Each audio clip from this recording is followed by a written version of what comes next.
everyone, it's Erica. Welcome back to the studio. Today I finally got my February Plan With Me video out, and I know it's probably going to be the end of February by the time I release this video.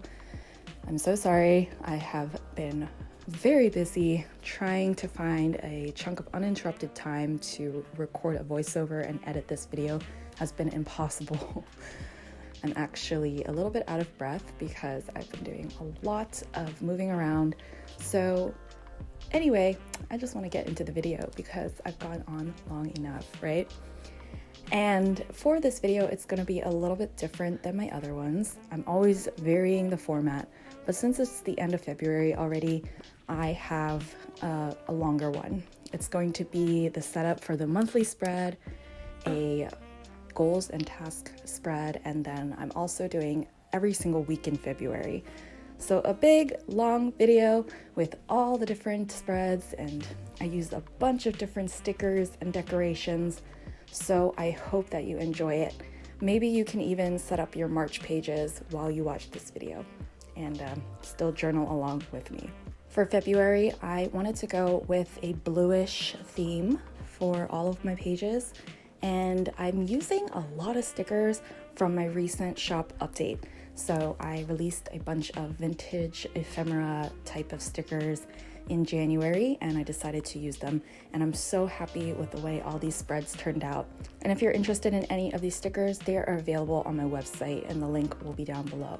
I'll also try to find everything that I used and link the supplies as well. So if you have questions about my notebook or any of the supplies, definitely check it out in the description. For today's topic, I figured that instead of talking through what I'm doing, I think it's pretty self-explanatory with the layouts now that I've made so many videos about them. I figured I could address a topic that I get a lot of questions about, which is why I love creative journaling and how my bullet journaling style has evolved. And I think it's going to be quite a rambly video, just a heads up. It just tickles me that a lot of people like hearing me talk while they journal, because that's exactly what I do. I'll put on other people's videos, whether it's like from an artist or a bullet journal person, or, you know, just people that I like watching, and I like hearing other people ramble. So if you're like not into me rambling, there's a mute button. I'm feeling a little sassy today. Anyways, for starters, I wanted to kind of talk about bullet journaling in general. Of course, a lot of people may know the term bullet journaling, but I don't think a lot of people realize that bullet journaling itself is actually very, very minimal and simplistic. Like, it is completely different now than what it was intended to be.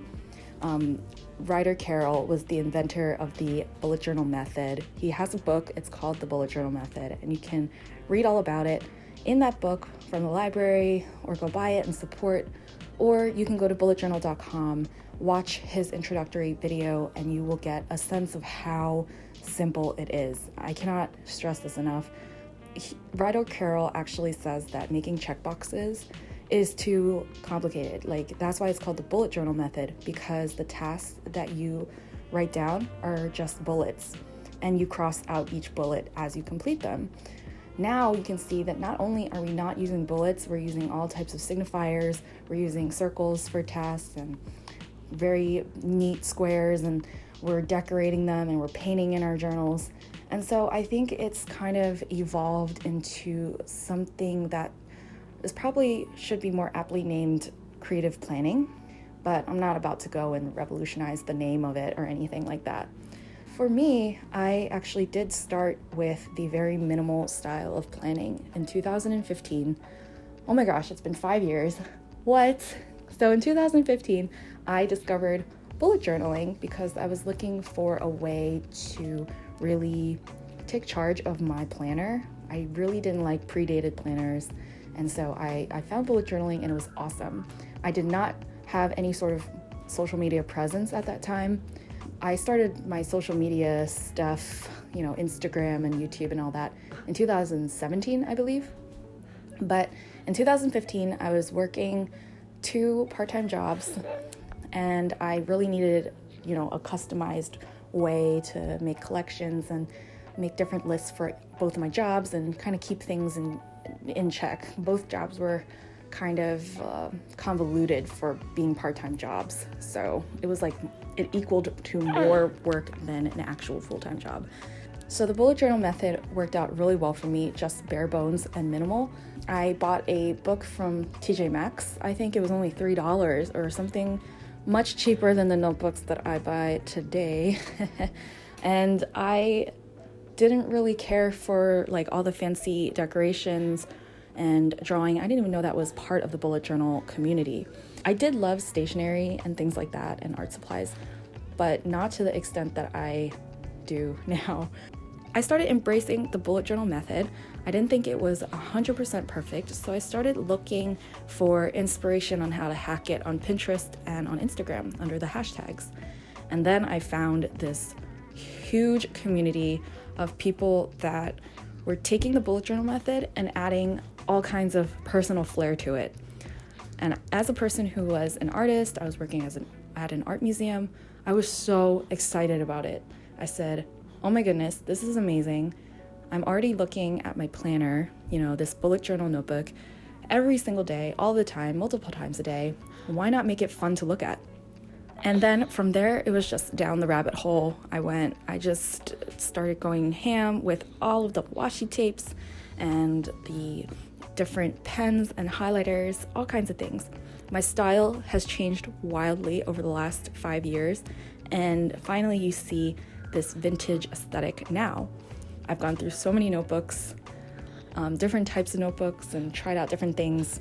It's just been a wild ride for the last 5 years, especially with social media and how that kind of expanded. Sometimes I see comments from people that are like, wow, who has time for this? Like, a planner should be functional, blah, blah, blah. And it's like, okay, you could take that same energy and actually go create something, right? Instead of commenting on these videos. That's all I'm saying. Number one, like I said, I'm feeling sassy today. But also, you can't tell me that in 24 hours, you don't have a single moment to do something that you enjoy, that you're not taking any leisure time for yourself. I mean, you're obviously commenting, so you got some time. But for us, I feel like in the bullet journal community and for the creative planners out there, we do it because it is a way for us to unwind. You're not gonna go and tell somebody, wow, like, you need to stop watching your favorite Netflix show because you enjoy it and I want to rain on your parade. Like, we do this because we love it and we enjoy it, and maybe we are sacrificing another chunk of time that we're dedicating to something else. Like, maybe instead of scrolling aimlessly on social media, we're decorating our planners and exercising our daily creativity. Anyways, I think that creative planning is also just something that's more accessible in terms of a creative outlet. You don't really have to have an extensive art background. You can do as much or as little as you want. And that's something that I really love because yes, I have an art background, but I don't want to be like really exercising my spatial recognition skills all the time, especially after a long day of, wrestling with this little guy, this little baby I've got here. Like, I want to do something less exhaustive with my creative juices, but I still want to create something that's aesthetically pleasing and fun. So for me, like, all of this creative planning and collaging is a way for me to unwind and relax. And yes, it is tied to my career, but it's still so fun and I just love it. And I think it's just great. Anybody can jump in and do it, right? It's so open-ended that I think anybody can take it and customize it to their own needs. And that's what I love about it. So that is why I love creative planning, bullet journaling, whatever you want to call it. It's a way to merge creativity and function together. It's awesome. I'd love to know what you think.